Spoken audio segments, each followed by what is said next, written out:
Banking plays an important role, obviously, in our society. And in that, I'm pretty conservative. What banking is about, traditional banking is, I work, I make money, I put it in the bank.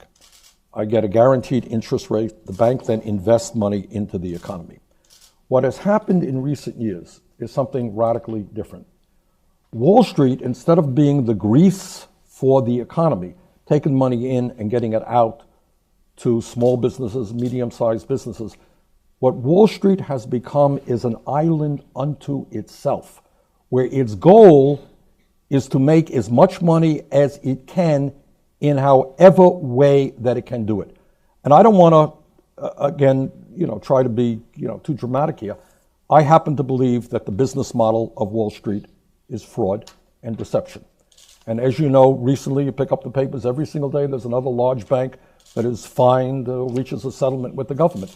So their job is, banking plays an important role. It helps get money out to the economy, the businesses that are producing products, producing services. That is what we want from the banking community. We don't want a small number of people coming up with incredibly complicated, speculative, dangerous financial tools. And then when it all goes down, the taxpayers of this country bail them out. That is what we don't want. In my view, it is time to break up the largest financial institutions in this country.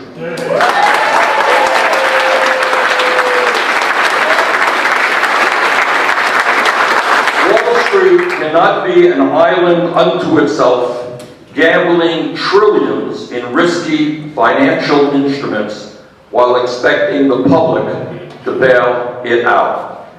If a bank is too big to fail, that bank is too big to exist. The function of banking should be boring. Boring. The function of banking should not be about making as much profits as possible, gambling on derivatives and other esoteric financial institutions. The function of banking should be to provide affordable loans to small and medium-sized businesses in the productive economy. The function of banking should be to provide affordable loans to Americans who need to purchase homes and cars. Wall Street cannot be an island unto itself, separate from the productive economy, whose only goal is to make as much money as they can. As we all know, the greed, recklessness, and illegal behavior on Wall Street drove this country into the worst recession since the Great Depression. Millions of Americans lost their jobs, lost their homes, lost their life savings, lost their ability to send their kids to college. The middle class is still suffering from the horrendous damage huge financial institutions and insurance companies did to them in 2008. I voted for the Dodd-Frank legislation, but let us not kid ourselves. Dodd-Frank was a modest piece of legislation. Dodd-Frank did not end much of the casino-style gambling that takes place on Wall Street. In fact, much of this reckless activity is still going on today.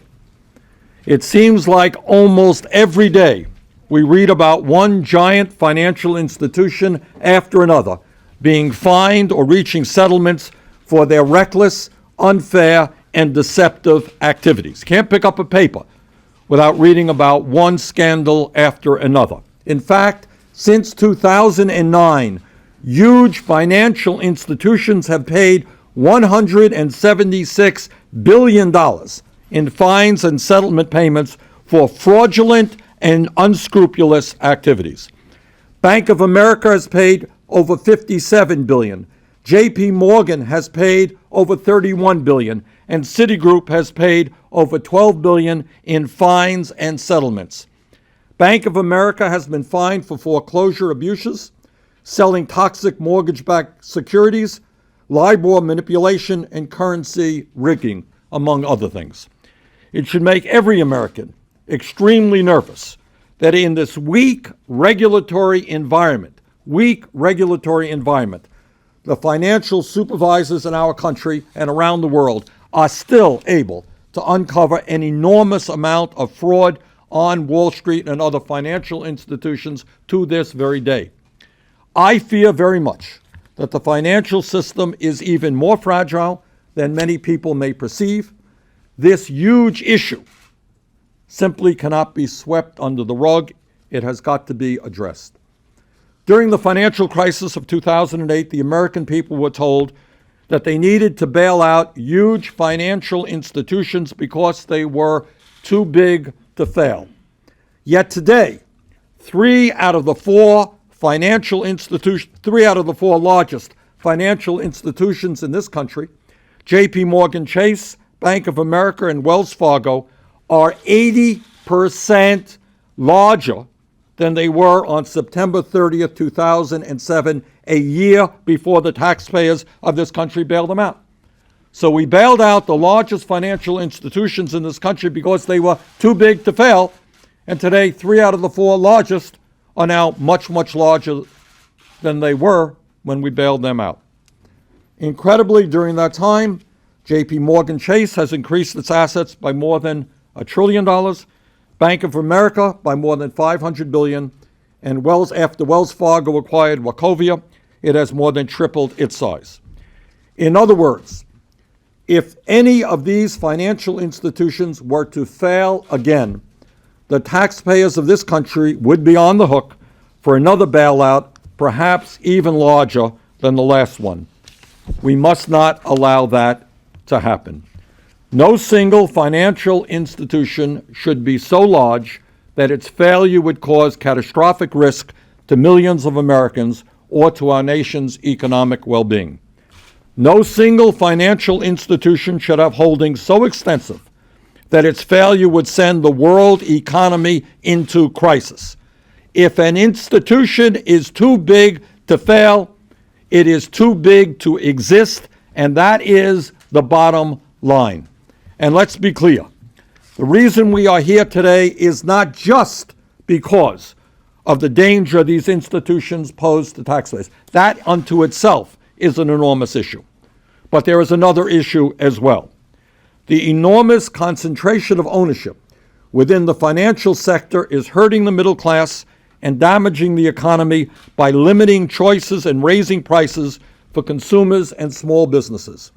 Today, just 6 large financial institutions have assets of nearly $10 trillion, and that is equivalent to nearly 60% of the GDP of our nation. These huge banks handle more than 2/3 of all credit card purchases, write over 35% of the mortgages, and control nearly half of all bank deposits in this country. That simply is too much concentration of ownership and too much power. If the American people are wondering why tens of millions of Americans are being charged interest rates of more than 20% on their credit cards, more than 20% on their credit cards, while big banks can receive virtually zero interest loans from the Fed, the lack of competition in the banking industry is a major reason for that. If Teddy Roosevelt were alive today, I think I know what he would say.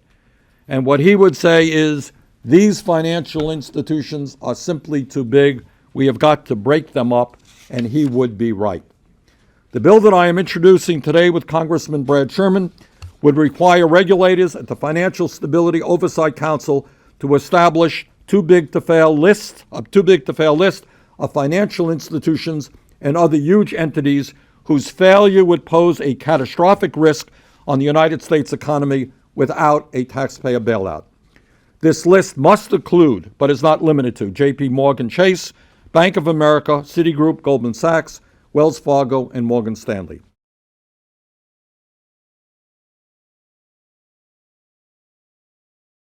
All of these financial institutions have already been deemed systemically important banks by the Financial Stability Board, the G20 body that monitors and makes recommendations about the global financial system. Within a year, the Treasury Secretary would be required to break up financial institutions on this list so that they cannot cause another financial crisis. Importantly, under this bill, none of the institutions on the too big to fail list would be able to receive a taxpayer bailout from the Federal Reserve, nor could they gamble with the federally insured bank deposits of the American people while they are on that list. For me, this position that I'm holding today is not new. In 1994, I cast the only no vote on the House Financial Services Committee against legislation that allowed large out-of-state banks to acquire locally owned community banks. In 1999, I helped lead the opposition against repealing Glass-Steagall that allowed commercial banks, insurance companies, and investment banks to merge. And I was one of the leading opponents of the efforts of Alan Greenspan, Robert Rubin, and Larry Summers, who all told us how wonderful it would be if we deregulated Wall Street back in the 1990s. Mr. Greenspan, I have long been concerned that you are way out of touch with the needs of the middle class and working families of our country, that you see your major function in your position as the need to represent the wealthy and large corporations. And I must tell you that your testimony today only confirms all of my suspicions, and I urge you, and I mean this seriously, because you're an honest person. I think you just don't know what's going on in the real world. And I would urge you, come with me to Vermont, meet real people. The country clubs and the cocktail parties are not real America. The millionaires and billionaires are the exception to the rule. You talk about an improving economy while we have lost 3 million private sector jobs in the last 2 years. Long-term unemployment has more than tripled. Unemployment is higher than it has been since 1994. We have a $4 trillion national debt. 1.4 million Americans have lost their health insurance. Millions of seniors can't afford prescription drugs. Middle-class families can't send their kids to college because they don't have the money to do that. Bankruptcy cases have increased by a record-breaking 23%. Business investment is at its lowest level in more than 50 years. CEOs make more than 500 times of what their workers make.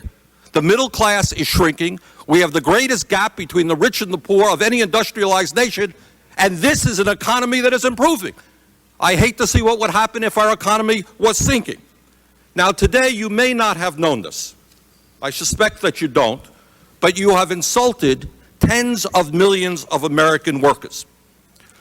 You have defended over the years, among other things, the abolition of the minimum wage, one of your policies, and giving huge tax breaks to billionaires. But today you reached a new low, I think, by suggesting that manufacturing in America doesn't matter. It doesn't matter where the product is produced. We lost 2 million manufacturing jobs in the last 2 years alone, 10% of our workforce. Walmart has replaced General Motors as the major employer in America, paying people starvation wages rather than living wages, and all of that does not matter to you. Doesn't matter. If it's produced in China, where workers are making 30 cents an hour, or produced in Vermont, where workers can make 20 bucks an hour, it doesn't matter. You have told the American people that you support a trade policy which is selling them out, only working for the CEOs who can take our plants to China, Mexico, and India. You insulted Mr. Castle. Mr. Castle, a few moments ago, a good Republican, told you that we're seeing not only the decline of manufacturing jobs, but white-collar information technology jobs. Forrester Research says that over the next 15 years, 3.3 million U.S. service industry jobs and 136 billion in wages will move offshore to India, Russia, China, and the Philippines. Does any of this matter to you? Do you give one whit of concern to the middle class and working families of this country?